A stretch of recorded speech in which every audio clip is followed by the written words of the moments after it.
qu'est-ce qui se passe avec le shekel? C'est vrai que le shekel a été très perturbé en 2022 parce que la bourse en Amérique a beaucoup baissé et beaucoup d'investissements israéliens sont là-bas. Et donc, obligatoirement, il y a énormément de demandes de dollars sur le marché israélien.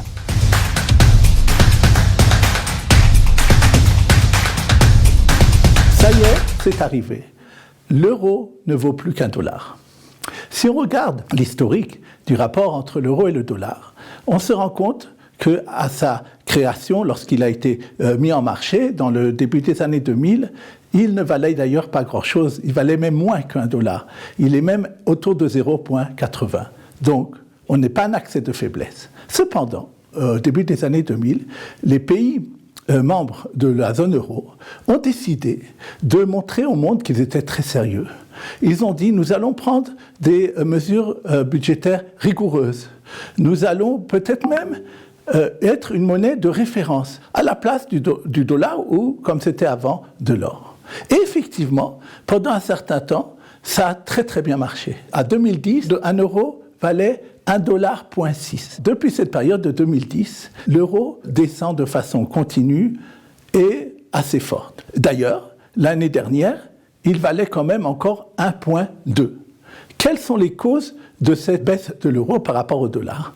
D'abord, des causes structurelles. Les pays européens ont commencé à se désindustrialiser. Même maintenant, l'Allemagne a un déficit commercial, ce qui n'était jamais arrivé. La croissance est assez faible, et beaucoup plus faible que dans d'autres pays comme la Chine. Et surtout, tous ces pays-là se sont énormément endettés. Maintenant, il faut savoir que des pays comme la France ont eu des dettes beaucoup plus importantes que ce qu'avait la Grèce à l'époque. Et donc, sur les marchés financiers, il y a de l'inquiétude sur le niveau des dettes et des chiffres qui sont donnés par les membres de la zone euro. Ça, ce sont les raisons structurelles qui ont provoqué l'érosion de l'euro. Maintenant, comment il s'est accentué ces derniers mois, et même depuis le début de l'année 2022? À cause de la fin du Covid et également de la guerre contre l'Ukraine, il y a eu une remontée inflationniste dans le monde entier.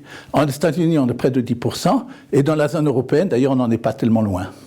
Alors, la Fed, qui est la Banque centrale américaine, a décidé de réagir agressivement, de faire une politique monétaire qui augmente énormément ses taux d'intérêt, et donc rend beaucoup plus attractif le dollar. Et l'Europe est entre le marteau et l'enclume, comme on dit, parce qu'elle ne peut pas vraiment monter ses taux d'intérêt, qui d'ailleurs sont encore négatifs, parce que si elle le fait, les pays membres, certains en tout cas, même peut-être la France, ne pourront plus emprunter sur les marchés financiers. Alors, le monde de la finance voit ça et se dit, l'Europe n'a pas les moyens de lutter contre le renforcement du dollar et les prévisions structurelles sont pour une suite de l'érosion de l'euro.